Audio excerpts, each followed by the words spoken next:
السلام علیکم ورحمۃ اللہ وبرکاتہ۔ معزز سامعین و ناظرین، آج میں ایک ایسے اہم اور انتہائی سنجیدہ مسئلے پر آپ کے سامنے آواز اٹھا رہا ہوں جو ہمارے معاشرے کی بے حسی اور سیاسی منافقت کا منہ بولتا ثبوت ہے۔ میں بات کر رہا ہوں آبادی بستی ڈرہال سے ملکہ انتہائی مظلوم اور نظر انداز شدہ بستی لوکڑی مسلم شیخ کی۔ ستم ظریفی دیکھیے کہ نہر مہاجر برانچ کو بنے تقریباً 80 سے 82 سال کا طویل عرصہ بیت چکا ہے، مگر اس کے کنارے آباد یہ غریب بستی ہمیشہ مقامی سیاست کی چمک دمک کی نظر ہوتی رہی ہے اور علاقے کے مفاد پرست سفید پوشوں نے ہمیشہ ذاتی فائدے اور مفاد کو مقدم رکھا اور ان مظلوموں کو محرومیوں کے اندھیروں میں دھکیل دیا۔ اگرچہ اس نہر پر آبادی مسلم شیخ کے ساتھ ناروا سلوک میرا موضوع ہے اور آج میرا موقف، میری تڑپ اور میری آواز صرف لوکڑی مسلم شیخ کی آبادی کے مسئلے پر ہے۔ نہر مہاجر برانچ پل ڈرہال سے محض 1 سے 1.5 کلومیٹر کے فاصلے پر واقع یہ آبادی تقریباً 200 گھرانوں پر مشتمل ہے، جن کی مجموعی آبادی 1200 سے 1300 کے لگ بھگ ہے اور ووٹر کی تعداد 600 سے 700 بنتی ہے۔ حیرت اور افسوس کا مقام یہ ہے کہ آج کے جدید اور سائنسی دور میں بھی اس آبادی کے مکین پینے کے پانی کی ایک ایک بوند کے لیے ترس رہے ہیں۔ خواتین، معصوم بچے، بوڑھے اور جوان کڑی دھوپ، شدید بارش اور خراب موسم میں بھی گدھا گاڑیوں، موٹر سائیکلوں اور اپنے سروں پر برتن اٹھا کر لانے پر مجبور ہیں۔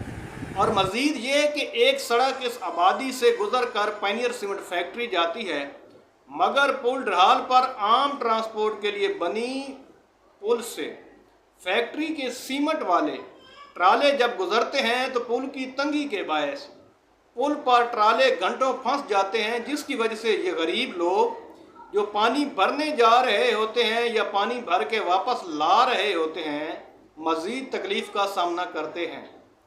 مگر علاقے کے کسی بڑے میں اتنی ہمت نہیں ہوئی کہ وہ فیکٹری کے ٹرالے روک لے یا نئی پل بنوانے کا مطالبہ کرے۔ لہٰذا میں فیکٹری انتظامیہ کو بتانا چاہتا ہوں کہ جس دن کوئی حادثہ پیش آ گیا اس دن ان غریبوں کا کیا بنے گا۔ خیر، یہ ایک نشیبی علاقہ ہے جہاں برسات کے موسم میں ہر طرف پانی بھر جاتا ہے۔ بدقسمتی کا عالم یہ ہے کہ اس آبادی لوکڑی مسلم شیخ کی واحد مسجد جہاں یہ لوگ اللہ کے حضور سجدہ ریز ہونے جاتے ہیں، وہاں تک جانے والی گلی آج بھی کچی کیچڑ سے بھری اور خستہ حال ہے۔ نہ انہیں پینے کا صاف پانی میسر ہے اور نہ ہی ان کی گلیاں پکی کی گئی ہیں۔ یہ وہ غیرت مند غریب لوگ ہیں جن کی اکثریت کے مکانات آج بھی کچے ہیں۔ ان کا کوئی بڑا کاروبار، دکانیں، فیکٹریاں یا کھیت کھلیان نہیں۔ ان کا واحد ذریعہ معاش سخت محنت اور مزدوری ہے۔ یہ لوگ صبح کے وقت رزق حلال اور اپنے بچوں کا پیٹ پالنے کے لیے نکلتے ہیں اور دن بھر پسینہ بہا کر شام کو 2 وقت کی روٹی کا بندوبست کرتے ہیں۔ مگر افسوس، علاقے کے وڈیروں اور سفید پوشوں نے ہمیشہ ان مظلوموں کو سیاسی آقاؤں کے سامنے اپنی رعایا بنا کر پیش کیا۔ جب بھی الیکشن آتے ہیں یا کسی وڈیرے کے ہاں دعوت و دعا خیر ہوتی ہے، ان غریبوں کو ہانک کر لایا جاتا ہے اور سیاسی رہنماؤں کو دکھایا جاتا ہے کہ یہ ہمارے اتنے ووٹ ہیں۔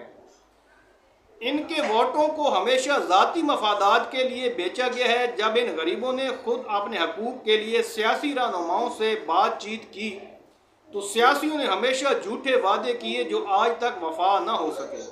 سمیرہ ملک، آصف بھا، عمر اسلم، غلام رسول سنگا یا حسن اسلم سب نے ان کے باری باری ووٹ لیے، مگر ووٹوں کے بعد ان غریبوں کو ایسا فراموش کیا جیسے ان کا وجود ہی نہ ہو۔